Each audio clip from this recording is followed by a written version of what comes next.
Betsaka ny resaka izay ny fanaovan'ny filoha malagasy sy ny solotena maritry ny BAD na ny banky afrikanina ho an'ny fampandrosoana raha nametraka veloma ho mariky ny fahavitan'ny asany teto amintsika ity teratany vahiny ity nakasitrany avokoa moa ny asa izay ny arahana nanao tao anatin'ny taona maromaro ny ranomasina ta Madagasikara.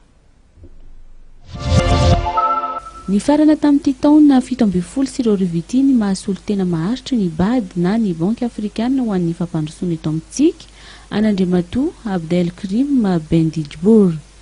7 taona no nateo amin'ny toerany ho azy ary androany no nametraka veloma teny amin'ny filoham-pirenena malagasy Ira Rajaonarimampianina teny Avoloa ny tenany.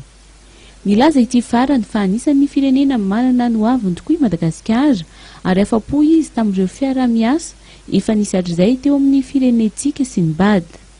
Manan-karena ny malagasy hoy ny tenany. Manan-karena olona satria mahay sy mendrika avokoa na ireo vehivavy na ireo lehilahy malagasy ary mora taminy niara-niasa tamin'izy ireo. Efa mitentina hatrany amin'ny $2.4 miliara ireo famatsim-bola nentin'ny BAD teto amintsika hatray ary amin'ity taona 17 ity dia mahatratra hatrany amin'ny $100 izany. Maro ireo tetikasa maharitra efa niarahana ny salahy hatramin'izay ary efa hita mivaingana ny vokatra nentin'ireo amin'izao fotoana izao indrindra any amin'ny faritra Atsimo-Noisy toy ny any Basy Mangoky izany. Efa azo lazaina ho tsara ny vokatra ho an'i Madagasikara satria mihoatra ny any amin'ny tany afrikanina sasany ny taham-pandrosoana misy eto amintsika amin'izao fotoana izao ho hiatrany ity solotena maharitry ny BAD ity.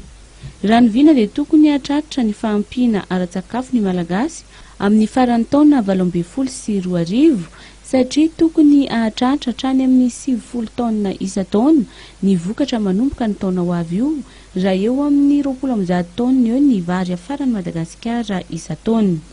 Efa tsy tokony hanafatra vary intsony ny firenena noho izany manomboka ny taona 2012 fa ny anondranana vary indray no tokony mahasoana amin'izay fotoana izay.